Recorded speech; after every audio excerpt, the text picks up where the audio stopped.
Y vamos a disponernos en el nombre del Señor para esta tarde. Señor Jesús, te damos gracias en esta tarde por estar aquí con nosotros. Te pedimos que dispongas y abras nuestro corazón para aquello que tú creas conveniente hacernos ver, hacernos entender y mirarnos dentro de nosotros también con misericordia. Amén. Bien, vamos ya con la cuarta charla sobre la culpa. En este cuarto encuentro que tenemos vamos a ver dos breves esquemas, que es lo que más me va a llevar el tiempo un poco, y luego alguna explicación de algunas cositas, de algunas notas que he puesto por ahí.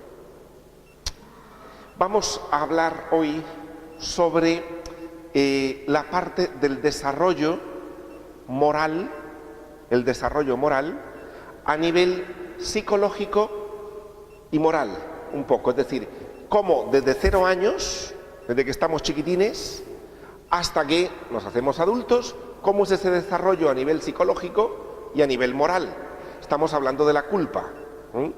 Entonces, cómo captarlo y cómo darnos cuenta y cómo aplicarlo para nosotros hoy también. Es decir, una aplicación un poco para nosotros hoy, que quizá no vamos a ver reflejados en algunas cosas de niños de 2 años o de 10, ¿ya?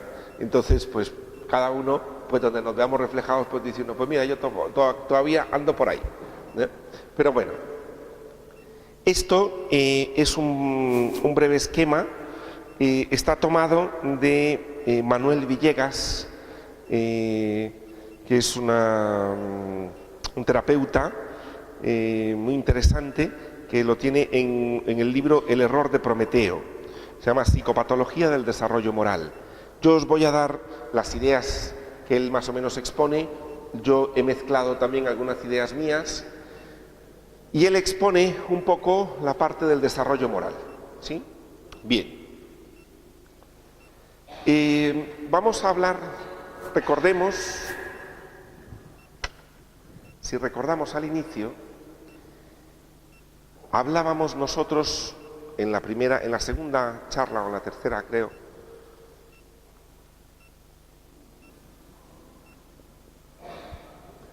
que una de las cosas que más nos hace sentir culpables es cuando rompemos una norma.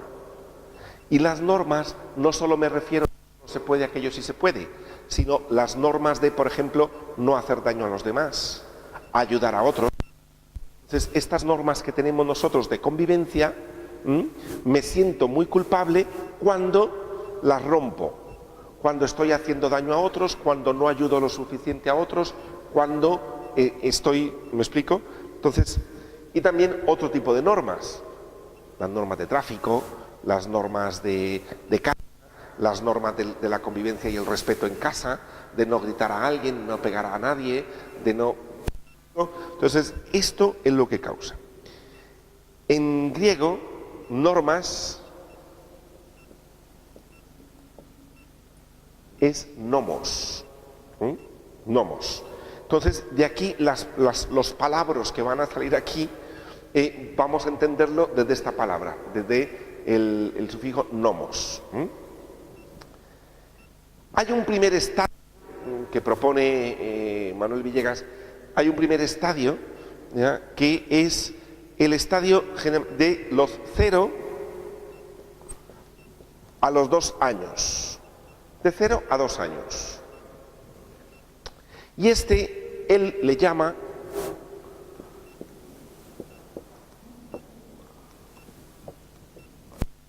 prenomía. De 0 a 2 años viene la prenomía. ¿Qué es eso? Es pre-nomos, ¿sí? Antes de la norma. De 0 a 2 años un niño no tiene normas. Es decir, un niño chiquitín, recién nacido, dile tú una norma. Aquí, de 10:30 de la noche a 7 de la mañana no se llora. Como tú le digas eso a un bebé, pues le da igual porque normas no tiene.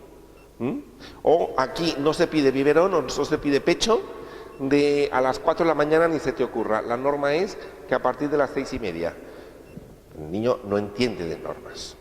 Es antes de cualquier norma que el niño pueda concebir en la convivencia, es esto, la prenomía, antes de la ley. ¿Qué es lo que se impone? ¿Qué es lo que se impone a un bebé, a un niño de 0 a 2 años? No conoce las normas, pero lo que se le imponen son sus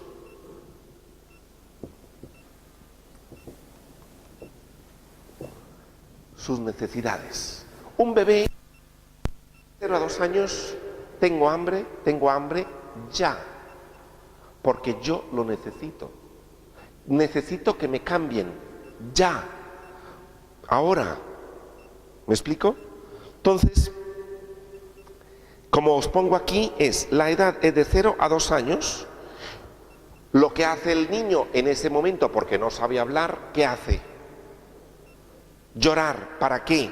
Yo lo pongo ahí, para llamar la atención. Que me cambien, que me quiten el cólico que tengo por la leche, que me he hecho pipí, que tengo frío, que tengo mucho calor, que tengo sed, que no me gusta este ruido que tengo, que me he golpeado. El niño no sabe hablar, llama la atención como puede. Hace berrinche, patalea, lo que sea por sus necesidades para que sean atendidas, ¿sí? Y esto, pues los que tenéis hijos habéis pasado por eso de manera muy normal, ¿no? y lo habéis visto. Ellos, los niños, digamos, no es que se lo dicen así, pero tú tienes que dármelo porque yo lo necesito. Y como no sé pedirlo, llamo la atención para que tú me lo des. ¿Sí? Bueno, esto es de 0 a 2 años. Encontramos adultos que aunque hablan castellano perfecto, les encanta llamar la atención, como los niños de 0 a 2 años, para que les atiendan sus necesidades, porque yo lo necesito, tú tienes que dármelo. ¿Habéis encontrado gente por el mundo de este tipo? A veces nosotros también podemos actuar.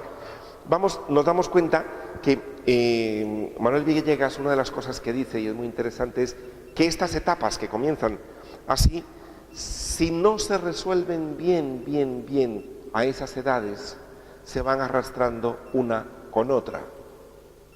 Es decir, porque se supone que a lo que estamos llamados es a ser adultos. Y entonces, si no está bien colocada la primera, es decir, hay gente que pasa la vida llamando la atención y uno dice, pero ¿por qué no lo pide? ¿Qué es lo que está necesitando?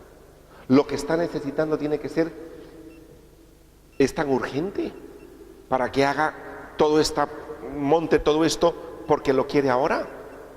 Eso lo hacen los niños de 2 años, de 0 a 2 años. Pero yo que tengo el lenguaje puedo pedirlo, puedo esperar. ¿Me explico? Y esto es lo que sucede. Por eso os pongo, si no me lo das, seré víctima o mártir.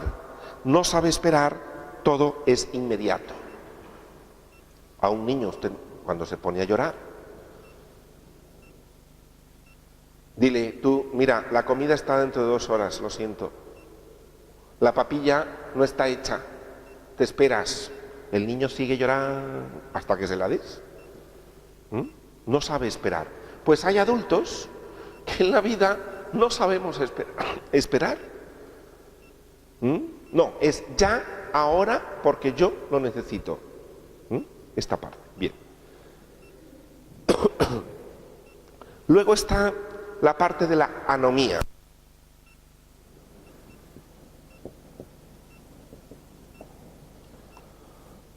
La parte de la anomía que viene precisamente de 2 años. La parte de la anomía, de 2 a 6 años. ¿En qué consiste esta? Estamos viendo el desarrollo del ser humano y vamos a ver por qué esto entra dentro de la culpa. Porque la culpa se desarrolla en el siguiente estrato. De 2 a 6 años. No puedo ver los puntos de vista de los otros. Un niño de 2 a 6 años está jugando y por muy que la abuela esté enferma en el salón, tú no le vas a decir a un niño, apaga la tele que a la abuela le duele la cabeza. Él está jugando y le dice, que no grites. Y el niño grita y que está jugando con otros primos y aquellos son escándalos. Y dice, que no se puede hablar en voz alta. El niño le da igual. Le da igual. ¿Qué es lo que impera aquí?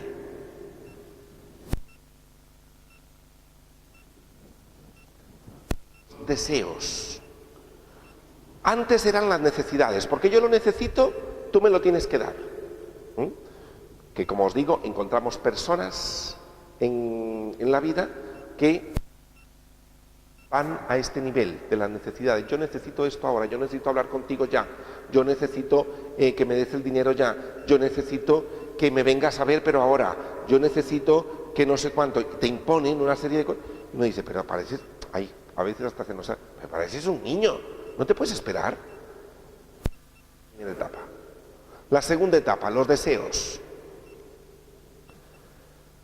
No puede ver los puntos de vista del otro. Él está en su mundo. De 2 a 6 años el niño básicamente lo que hace es jugar y aprender una serie de cosas a través del juego. Son los deseos impulsivos, es irreflexivo, consumo exagerado. Un niño de 2 a 6 años, mételo tú, en un lugar de juguetes, en un supermercado, que curiosamente en los supermercados es curioso. El niño va con la madre, tranquilo, a la hora de pagar todos los chuches están en la caja y a la altura de los niños. El niño no tiene que pedir aquello que está allá, no, el niño lo coge. Los supermercados se lo ponen a su altura. El niño puede coger lo que él necesita o cree que necesita y lo coge y se lo pone a la madre en la caja para que pague. ¿Ya? Porque es su deseo, es decir, se impone su deseo, consumen muchísimo y todos los derechos y ninguna obligación. Para el niño necesita a estas edades de 2 a 6 años, son todos los derechos. Yo tengo derecho a ver televisión, mis hermanos no. Aquí se ven los muñequitos que yo digo y mi padre no ve las noticias. Todo este tipo de cosas que algunos quizá ya no tienen hijos, pero tienen nietos. Y todos pues hemos visto a los niños en esto. Fuera existe algo que yo no tengo, todo lo quieren. De 2 a 6 años, todo lo quieren. Si no, fijaros en las cartas de los reyes. Las cartas de los reyes ahora, de 2 a 6 años, son impresionantes. Es decir, obviamente cuando tienen ya 5 o 6 años, que ya han visto mundo, o sea, es impresionante. Las cartas de reyes son impresionantes. La quieren todo. Todo está fuera y porque es mi deseo, yo lo deseo. Le compran un cochecito al niño, pero ve el de su primo, yo quiero ese.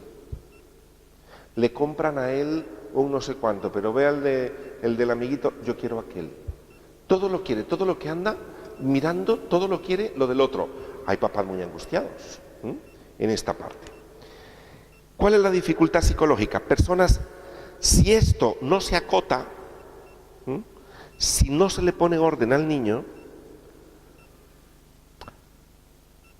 son personas sin normas el día de mañana. Lo quieren ahora mismo y ya. Es decir, y personas muy consumistas.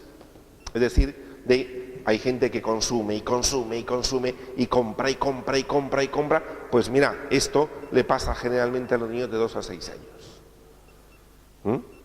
Y entonces muchas veces también entran por ahí estados de ánimo de mucho altibajo, estados de ánimo de mucha dificultad, algunas veces, no siempre, pero algunas depresiones tienen que ver también con esto, no siempre digo, porque las depresiones es un mundo que hay que mirarlo con lupa, pero entre otras cosas, al menos esto tiene que ver.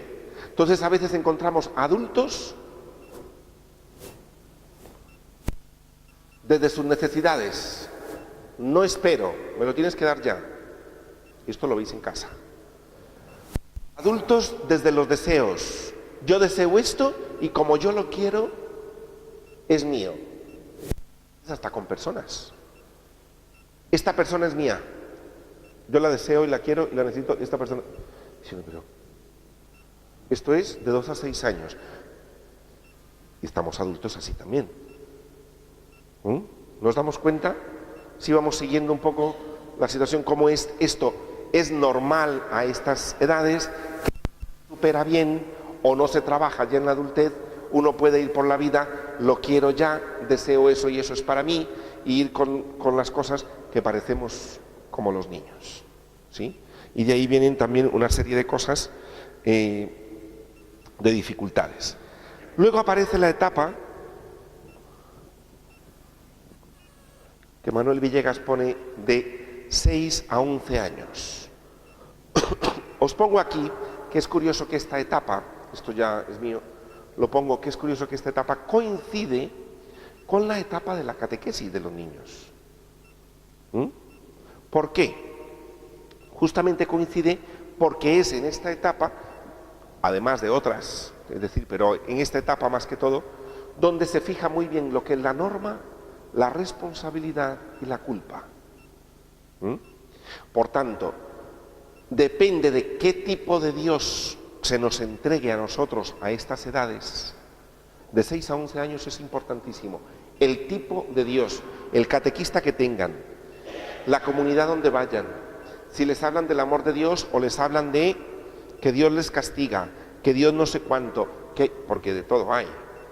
Y a un niño de 6 a 11 años que está formándose en el sentimiento de culpa, como le digan encima que arriba del todo hay un señor muy enfadado, que como tú te portes mal, te señalan, esto queda grabado para toda la vida. Como en casa se penalice muchísimo también y se forme gente muy perfeccionista, de 6 a 11 años, ahí cae.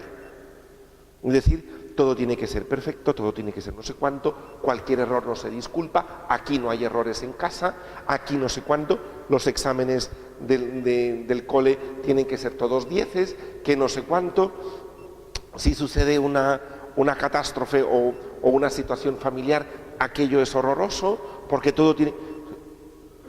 Aquí es donde se forma bastante la personalidad en sí, propiamente ya a los 6 años está formada, es cierto. Pero lo que sucede entre 6 y 11 años es muy importante. Ya a los 6 años el niño ha visto el mundo y se ha hecho una visión del mundo. Si tú ves un niño de 6 años, ya sabe pedir y sabe lo que le gusta y lo que no le gusta. Es decir, y tiene los modos muy parecidos al papá, a la mamá, a la tía, no sé quién, porque ha cogido de todos un poco, a los 6 años. Pero de 6 a 11 años pasan cosas interesantes. Y esta etapa se llama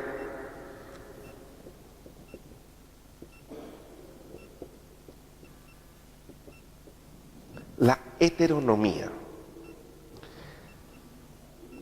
Antes, en los otros dos, la norma, la ley, era difícil integrarla. Una, porque el niño, el bebé, no la conoce, y otra, porque aunque se la impongan, él tiene sus deseos y le da igual. En la heteronomía significa, hetero es del otro, es decir, significa, la ley está fuera de mí. Yo entiendo que aquí, ¿por qué? Porque va al cole, comienza en el cole, le dice se sienta, si se levanta lo castigan, en casa ya las monadas que hacía ya no son tan monadas. Todas estas cosas. Y aquí, ¿qué aparece en este tiempo? Aparece el miedo por el castigo, el temor, aparece también la parte de la mentira. Los niños aprenden a mentir, ¿por qué? Porque me van a castigar. Y entonces aprenden a mentir, a ocultar cosas. Se proporcionan castigos y se aprenden estrategias. Una de ellas, la mentira. Es decir, estrategias ¿para qué? Para cómo salvarme yo de cómo romper las normas sin que se den cuenta. ¿Sí? Es el tiempo en que los niños, por ejemplo, ponen las reglas de los juegos. No sé si habéis visto los niños en estas etapas de 6 a 11 años, están jugando y de repente uno de los amiguitos, o el papá, o quien esté con ellos, porque todos los lápices azules iban así, y dice uno, no, pero los ponemos para allá, dice, ya no juego. Es que no es así, todos van así, pero ¿qué mata? No, así. porque se vuelven muy rígidos, están aprendiendo el mundo de las normas. Entonces todo tiene normas, los juegos tienen normas, todo tiene normas. Esto para los niños. Aquí comienza, como os digo, la parte de la perfección, de la culpa, el deber y la vergüenza. Es decir, un niño que se le avergüence en esta edad, en estas etapas, puede quedar marcado para el resto de su vida. Lamentablemente, es aquí donde se da el bullying escolar. Y él está, ¿por qué? Porque hoy vamos a hablar de la vergüenza, ahora después, pero la vergüenza tiene que ver con el mirar a otros y el ser mirados por un defecto físico, por una situación intelectual, por algo que sucedió que no estuvo bien. Entonces, a veces se hacen chistes muy groseros o situaciones muy duras en casa o en el cole o en la calle. Y a estos niveles los niños a veces tienen un poquito son un poco sádicos, ¿no? Los niños, porque se burlan del otro y le meten un poco la esta, ¿no? Pero, o se les exige muchísimo y el niño se convierte en perfeccionista. Es necesario decirle que eso no lo debe hacer, no para que yo no me enfade, sino porque existe una razón. Las normas para el bien común y recordar, bueno, esto ya lo ponía yo ahí, que confesarse exige acto reparatorio. Vamos a ver, ¿qué tiene que ver esto con nosotros de adultos? La primera era yo y mis necesidades, la segunda, yo y mis deseos, y la tercera es, yo sé que existe una norma, pero la voy a cumplir por miedo al castigo. Es lo que toca aquí. Los niños se portan bien porque saben que si no, se va a la habitación, no hay postre, si no, no hay parque, si no, no hay no sé cuánto, y entonces por miedo se actúa. Comienzan a hacerse muy perfeccionistas porque le da vergüenza. Y entonces, ¿qué tiene que ver esto con el tema de la culpa? Si yo delante de Dios o delante de los demás, yo respeto al otro única y exclusivamente porque me pueden castigar, el día que no me vean, yo lo hago. ¿Me explico? Es decir, si el miedo mío es por esto, y aquí pues cuántas veces se nos ha dicho del Dios castigador, del Dios no sé cuánto, yo siempre pongo el ejemplo de esto, del ojo de Dios, ¿no? Es decir, habéis visto en algunas iglesias que hay un Dios, un ojo enorme, ¿no? Que todo lo miraba, todo lo miraba. Yo de esto siempre me acuerdo de mi madre, porque mi madre, pues hubo un tiempo que también pues tenía estas ideas de Dios, luego a Dios gracias después ya cambió, pero al principio yo de pequeño me decía, cuando íbamos a la iglesia, ese ojo todo lo ve, todo. Yo le tenía un miedo al ojo horroroso. Sí, esto es cierto. Y entonces en la noche, que yo a veces, hombre, estábamos con mi hermano y a lo mejor me peleaba yo con mi hermano o tal, estábamos en la habitación. Entonces, claro, a mí el horror era, me decía mi madre, Dios todo lo ve. Entonces yo, claro, me había peleado con él, entonces yo me echaba la manta encima y un día entró mi madre y me dice, ¿qué haces? Y le digo, nada, es para que el ojo de Dios no me vea. Y entonces me dice mi madre, no, hasta debajo de la manta ve. Bueno, yo ya estaba, me decía, mira hasta debajo de la manta. Y decía, Dios mío. Era aquello como diciendo, ¿y ahora? ¿No? Es como el horror, ¿no? de haber hecho algo y que uno tiende a esconderlo, obviamente a que los demás no se den cuenta, a todo esto. Y pues aquí entra esto. Hay adultos que van por la vida dizque actuando bien mientras no les ven. Actuando bien porque la norma es... Yo no estoy convencido. La norma... Dicen que no se puede hablar por teléfono aquí en el templo. Dicen que no se puede. Yo lo digo, yo no lo hago porque dicen que no se puede. Pero no estoy convencido, ¿me explico? Es decir, no estoy convencido de que hacer el bien es un bien en sí mismo. No estoy convencido. Qué lástima que prohíban matar. Qué lástima que prohíban robar, porque si no estuviera prohibido, ¡hala! ¿Ya? Bueno, si estando prohibido se hace, ahora ya no. ¿Ya? Pero es esta la idea. Si no me lo prohíben, se hace. Es decir, no tengo convencimiento dentro de mí. Y luego viene la otra parte, que esta es a partir de los 12 años,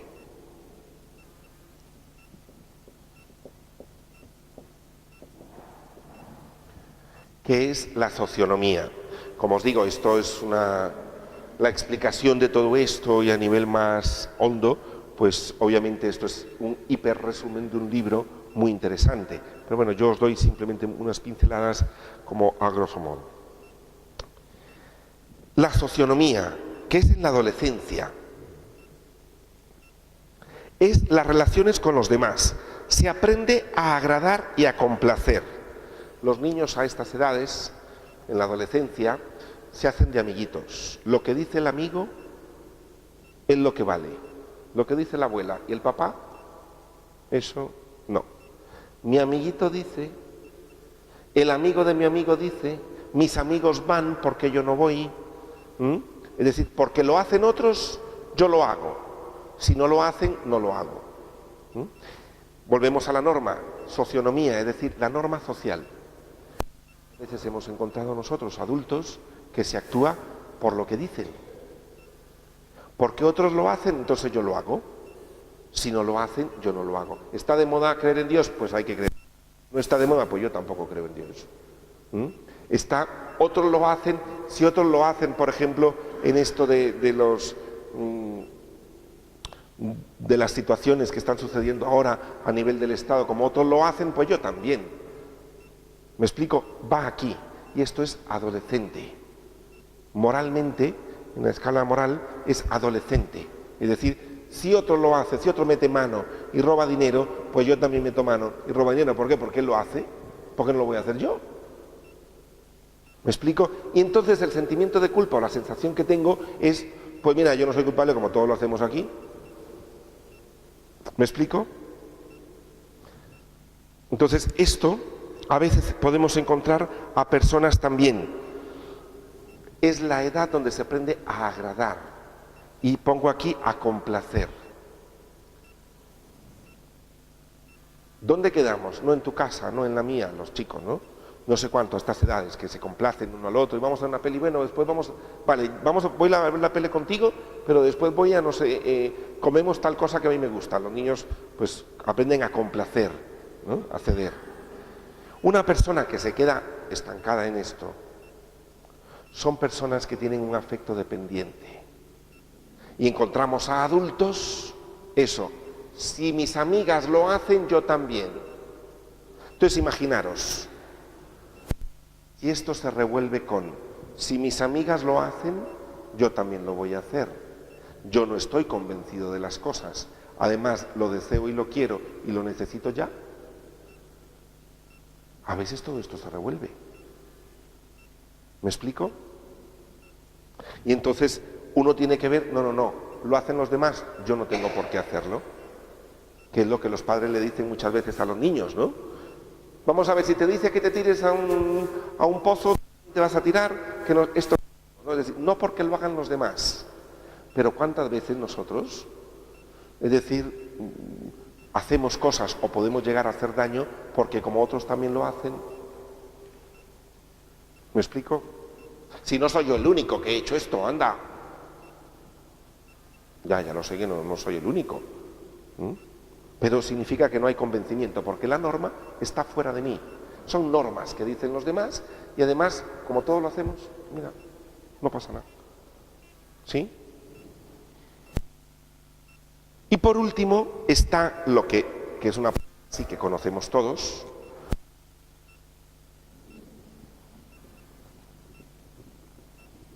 que es autonomía.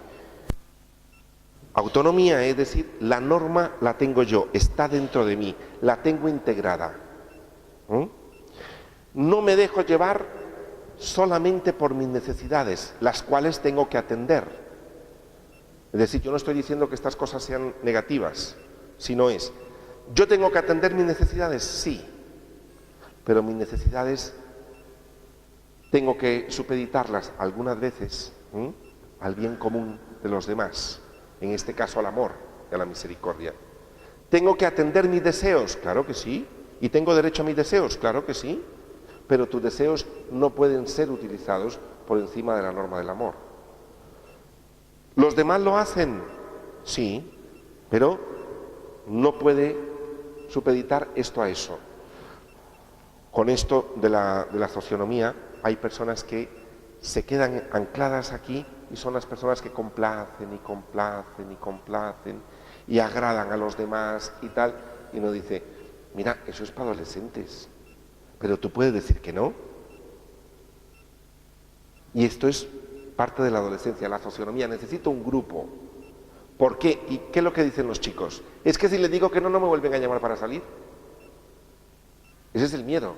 Pues hay adultos que estamos así. Es que si les digo que no, no me vuelven a, no me miran, ya no me invitan.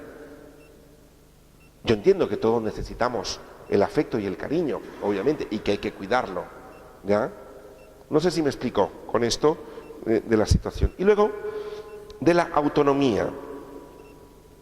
Mi ley es el amor. Me lo digan o no, les guste o no, tenga yo que renunciar a algunas cosas o no, esto es un bien en sí mismo. Y esto es importante, recordar que la independencia se puede lograr en grupo, pero la autonomía no. Ser autónomo solo se puede ser individualmente. La independencia se puede lograr. Somos independientes, decimos, un grupo. Nosotros no somos independientes, ¿vale? Como grupo sí. Autonomía es el nomos interno, eso solo lo puedo tener yo.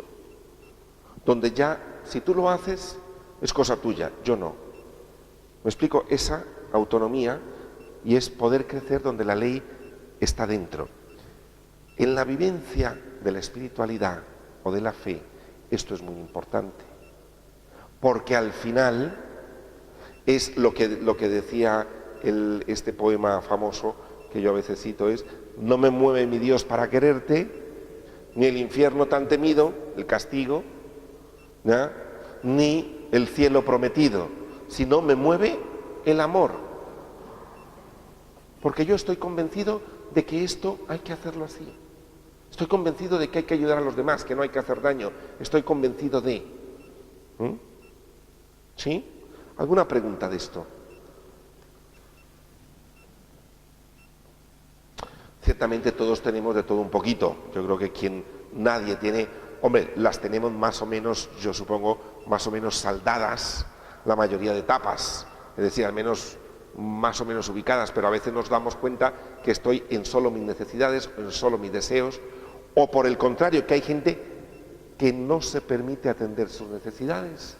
Gente que no se permite atender un deseo suyo, gente que no se permite entrar en grupo. ¿Me explico? Que también, tanto por exceso como por defecto, puede haber fallo. ¿Sí? ¿Hay alguna pregunta? Yo, de acuerdo al cuadro, con el que tenéis al lado, o si estáis dos o si estáis tres, pero generalmente de dos, 1 minuto y medio o 2 minutos, 1 minuto para cada uno, 1 minuto de reloj para uno, otro minuto de reloj para otro, compartir y comentar simplemente dónde me he visto yo o cómo lo veo o cómo me siento delante de esto o en qué tengo que crecer o si ya estoy crecidísimo y estoy en la autonomía o no, o etcétera. Que lo comentéis 1 minuto uno, otro minuto otro. Sí. Bien, vamos a continuar. Esto más o menos espero que os haya quedado más o menos claro, un poco, tanto para los niños como para el niño que llevamos dentro también, ¿no? Bien, estamos ahora en la página número 2. Vamos a ver, aquí os pongo una pregunta. ¿Me siento culpable o los otros me hacen sentir culpable? Hay que recordar una cosa, que el hacer sentir culpable a alguien es una manera de sujetarlo al otro, es una manera de poder. Entonces, cuando yo machaco a alguien y lo hago sentir culpable, es una manera de atarlo y que paralizo al otro. ¿Por qué? Porque comienza a sentirse mal.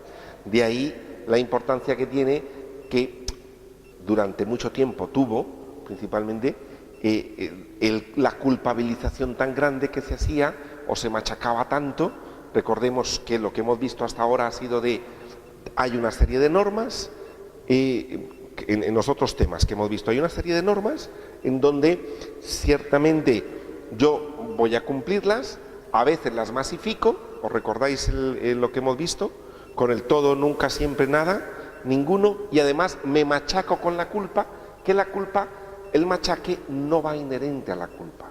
Esto de machacarse, mire, no, eso no va inherente a la culpa. En la culpa no está dentro, sentirse culpable y machacarse no van juntos, no tienen por qué ir juntos. Y a veces nos hemos machacado o hemos machacado también a otros, ¿sí? Y Dios no nos trata así, Dios no machaca a la gente para que se sienta culpable. Es decir, la culpabilidad, precisamente la sana culpabilidad, pues me abre todo lo contrario a un camino que puede haber distinto. Bien. ¿Hay personas manipuladoras? Sí, que te hacen sentir culpable o machacan tu culpabilidad. No obstante, como os pongo aquí, a veces yo he escuchado personas que dicen, es que no vea cómo me hace sentir culpable fulanito.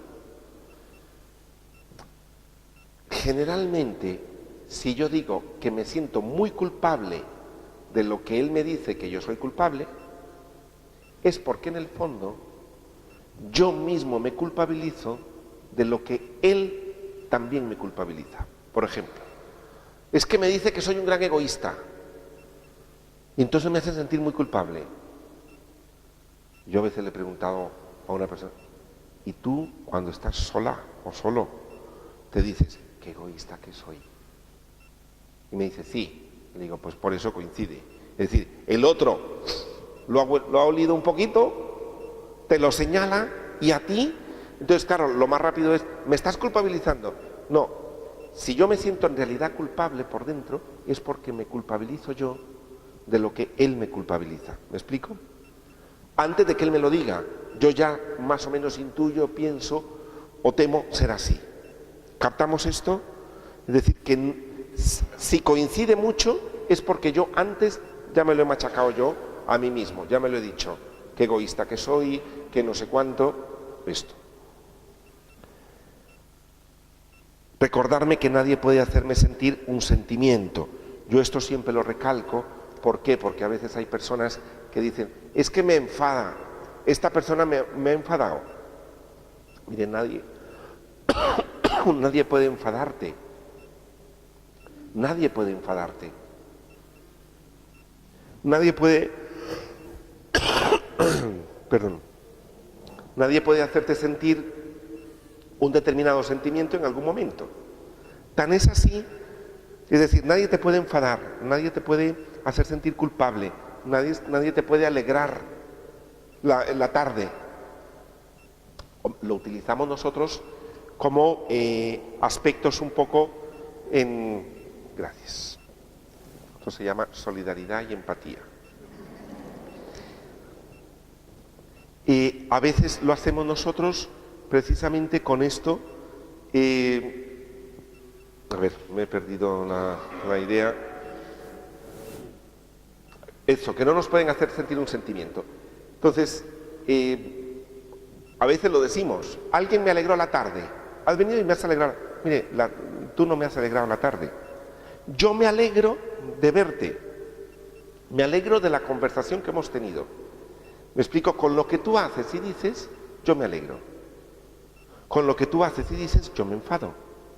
Con lo que tú haces y dices, yo siento dolor. ¿Me explico? Yo no, tampoco es que esta persona me ha hecho sentir miedo. No, la persona no me hace sentir miedo, yo siento miedo con esa persona.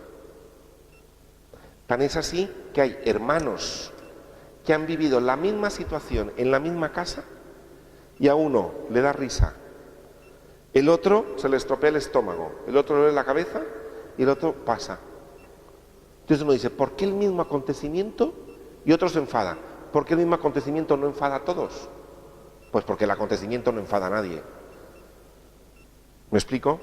Entonces, esto que solemos decir nosotros, de que es que me ha enfadado fulano, no, es una persona con la cual yo me enfado porque es muy grosero. Esto es otra cosa. Y tengo razón de enfadarme, ¿me explico? Pero no adjudicar los sentimientos al otro, sino que yo me enfado, a mí me duele, yo me alegro, yo me entristezco con esto que está pasando. ¿Sí? Esto para cuando lo hablemos con los demás, decirle, no es que tú me culpabilices, yo me siento culpable de lo que tú me culpabilizas. También. ¿Todos sentimos culpa de la misma manera? Pues no, todos no sentimos culpa de la misma manera. Y yo aquí os pongo una frase que es muy bonita que dice, todos los seres humanos escribimos con nuestra vida un libro diferente, pero con un alfabeto muy parecido. Es decir, tenemos un alfabeto muy parecido, aunque el libro que sale de la vida es muy distinto. Pero el alfabeto lo podemos leer, es decir, uno puede leer entre líneas al otro, más o menos y entender al otro. ¿Por qué? Porque el alfabeto que utilizamos para escribir, pues es el mismo. De ahí puede salir la empatía, de ahí puede salir el amor, la comprensión hacia el otro. Porque todos nos parecemos un poco, pero no todas las personas. Hay personas que no se sienten nada culpables a veces por las cosas que pueden llegar a hacer. ¿Vale? Bien. Pasamos al folio número 3 y vamos a ver la diferencia entre vergüenza y culpa. ¿Cuántas veces nos ha pasado que todos decimos, qué vergüenza, qué vergüenza? ¿De qué viene la vergüenza? La vergüenza viene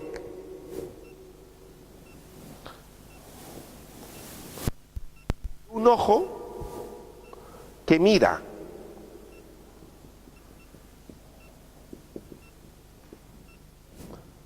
Hay un ojo que mira y a la vez hay un ojo que es mirado.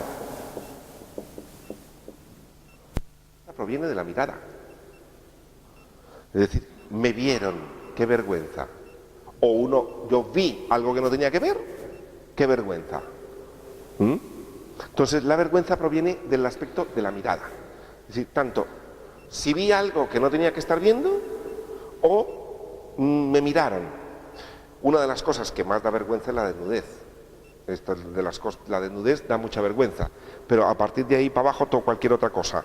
Es decir, da vergüenza que nos miren cuando nos hemos levantado, recién levantados, qué vergüenza, ha llegado a casa y yo así, con esta maravilla de pelo y vamos, ya, es decir, con todas las cosas sin maquillajes y todas estas cosas, qué vergüenza que han entrado a casa y miraron todo como estaba tirado, qué vergüenza que me vieron que el zapato estaba roto, qué vergüenza que se le rompió el tacón a la amiga, bueno, todas estas cosas, ¿no?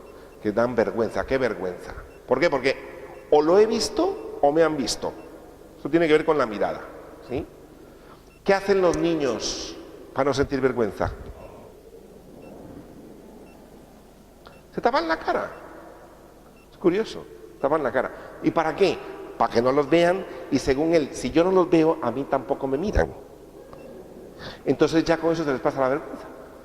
Un niño se tapa la cara y ya con eso cree que, y todavía de adulto lo hacemos, a veces uno dice, uno tapa y dice, como que desapareció todo ya, no me están viendo ni yo tampoco a ellos. Ya. Pero bueno, son actitudes que tenemos, ¿no? Pero y la vergüenza por eso, porque tiene que ver con la mirada. Entonces uno, si bloquea la mirada, al menos se refugia un poquito con menos vergüenza. Entonces, esto puede ocurrir en el momento o en el recuerdo. Uno a veces, aunque no, está sentado uno solo y dice, qué vergüenza, que miraron no sé cuánto, y comienza a darle vuelta y comienza a sentir la vergüenza, pero siempre tendrá que ver con la mirada, ¿sí? Si uno no se avergüenza solo de alguien que no haya visto. Se puede avergonzar consigo mismo un poco, pero esto más que todo será un poquito tendencia a la culpa, que es lo que vamos a ver ahora. Sí. ¿Se siente vergüenza de lo que se dice? Sí, pero obviamente, pero porque tienes a alguien enfrente. La vergüenza necesita a otro que te haya visto decir eso.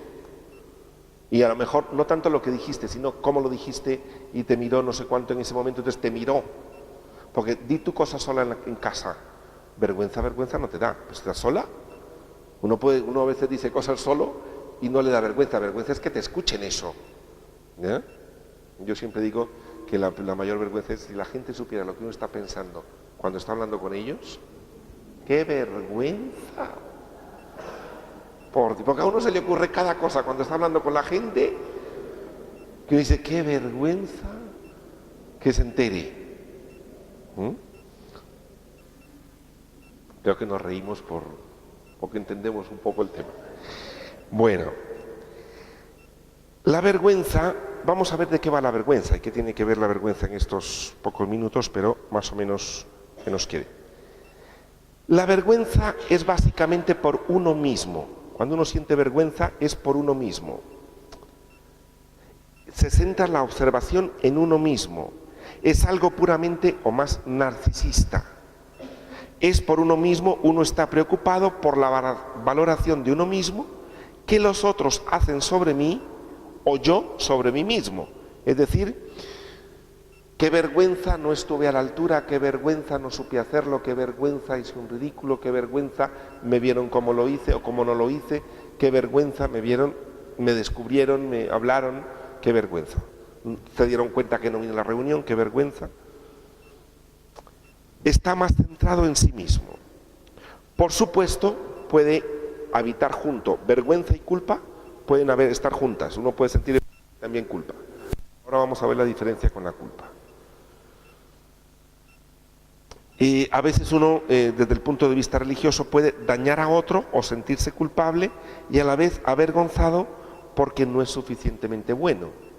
¿Me explico? Puede sentir vergüenza. ¿Cómo se mira a sí misma la persona que siente vergüenza? ¿Cómo se mira a sí misma? Cuando uno siente vergüenza, ¿cuál es la experiencia interior? La persona, uno se siente inferior, defectuoso, observado por otro que constata esa inferioridad. Qué vergüenza esta persona que tiene siempre su casa tan maravillosa y ha venido a casa de repente, ha tenido que entrar, ha visto cómo estaba la habitación, qué vergüenza. Me explico, entonces se siente uno como inferior porque el que me observa, según yo, hace las cosas mejor, las tiene mejor que yo. Porque claro, a mí me ha visto. Ya vamos a ver cuál es el antídoto de la vergüenza. Que al final es pensar que quien te está mirando también tienen cosas donde no es perfecto. Y que a lo mejor la habitación la tiene igual o peor. Si no ahora, en algún momento la tendrá así. Y entonces a uno se le pasa la vergüenza y uno dice, pues mira, hoy miro mi habitación, pues otro día, yo quizá no la voy a ver, pero me imagino que la tendrá, algún día la tendrá como la mía, seguro. Y no pasa nada. Y no pasa nada. ¿Ya? Pero a uno estas cosas, porque uno, como pongo, ¿cómo mira al otro? Es decir, al observador, al que me miró a mí, ¿cómo lo miro yo? Lo miro generalmente, lo idealizo. Esta persona tan limpia, esta persona seguro anda arregladísima desde que, vamos, se levanta de la cama ya maquillada. Y usted, nadie se levanta de la cama maquillada, que a usted le encontraron con la bata y con el albornoz y con las zapatillas, una de un color y otra de otro, porque no le dio tiempo para ponerse la otra. Pues ¿qué más da? ¿Qué más da? Nadie se levanta ni maquillado ni vestido de la cama, nadie. Nadie. Entonces uno, al que lo observa uno lo idealiza. Entonces llega la persona y uno dice, madre mía, esta persona tan arreglada que siempre va. Sí, pero mire, no la idealice. Ella se levanta como usted, con el pelo así, sin pintar, con un albornoz, veto a saber cómo, con las zapatillas parecidas a las tuyas y hace el café como tú, igual. ¿Me explico? Porque uno a veces idealiza a la persona que lo idealiza como, bueno. Entonces se lo representa como superior, como mejor y sin defectos. O sea, es una de las formas de dirimir, como os pongo aquí, el sentimiento de vergüenza. Pero uno en ese momento está más centrado sobre sí mismo, sobre sí mismo, y entonces cree que el otro es un juez. El otro me está juzgando y es sentido como una especie de juez y a él no se le juzga. Uno siente que es juzgado por él.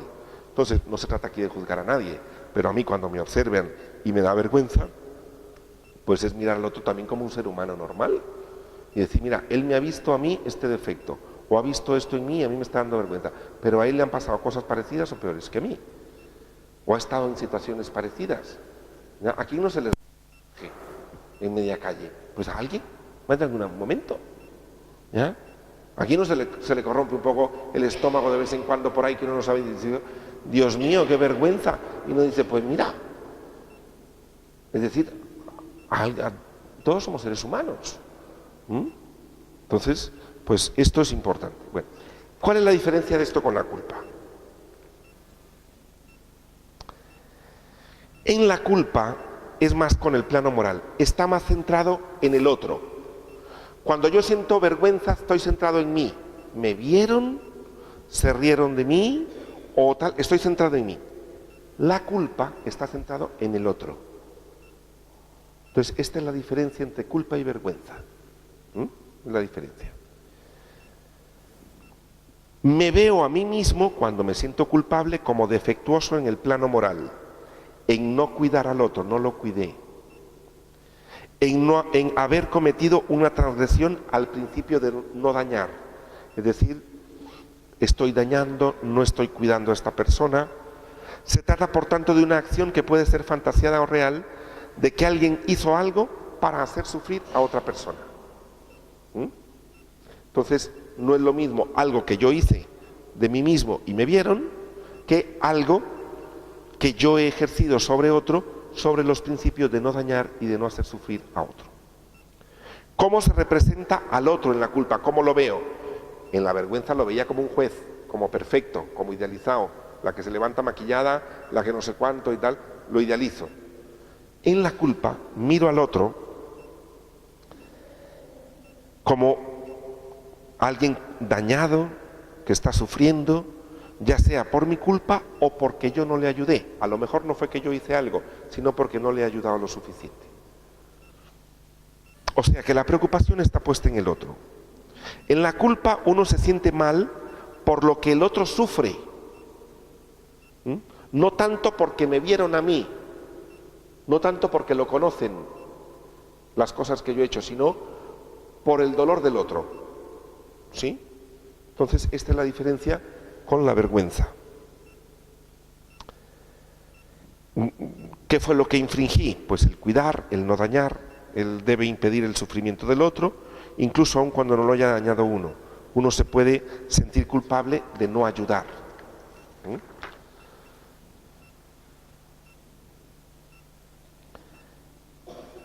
Y entonces, os recordáis, con esto termino,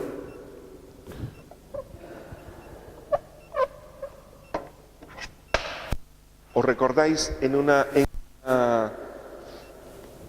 de los folios, creo que fue la anterior, o la anterior, veíamos una pirámide donde estaban lo que yo idealizaba. ¿Si os acordáis? Lo que yo idealizaba, las normas que tenía, que a veces era muy severo, y cómo yo me veía. No sé si os acordáis de esto, ¿sí? Si esto es muy, muy severo, entonces es cuando yo me voy a machacar mucho. Si yo tengo esta parte interior, este juez interior, que me machaca, tanto en la vergüenza como en la culpa, me voy a machacar muchísimo, porque tengo las normas. Las normas pueden ser: ayuda a los demás, no hagas daño. La norma puede ser también: sé valiente, o también puede ser: sé perfecto, nunca falles. Cualquier error es la ruina. ¿No? ¿Me explico? Aquí caben todas las normas que tenemos. Y yo me puedo llegar a machacar muchísimo. Claro, una persona que se salta alguna de estas normas, o una norma puede ser el más guapo o la más guapa, la más bella o el más inteligente de la vida. Hay gente que tiene esas normas. Tengo que llegar a ser el más inteligente de mi clase, o tengo que, de mi empresa, o el empresario más grande que hay. Eso es una norma. Claro, a mayor norma,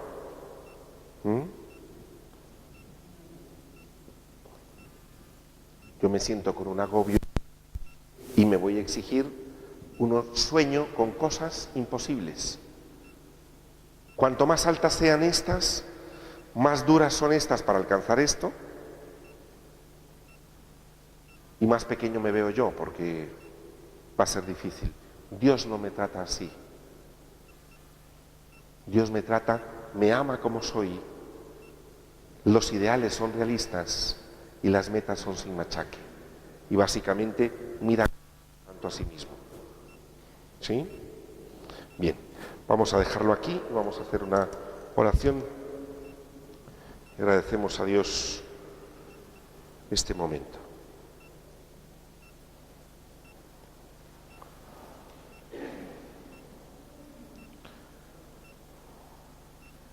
Te damos gracias, Señor, en esta tarde. Gracias, Señor, porque has permitido que vayamos creciendo, como hemos visto en este cuadro del desarrollo. Mira, Señor, cómo a veces estoy como los niños en mis necesidades, que no quiero ver ninguna norma, sino porque yo lo necesito aquí, ahora y ya. Mira, Señor, cómo a veces son los deseos los que se me imponen y me vuelvo impulsivo o irreflexivo, porque si yo lo deseo y lo quiero, entonces es mío.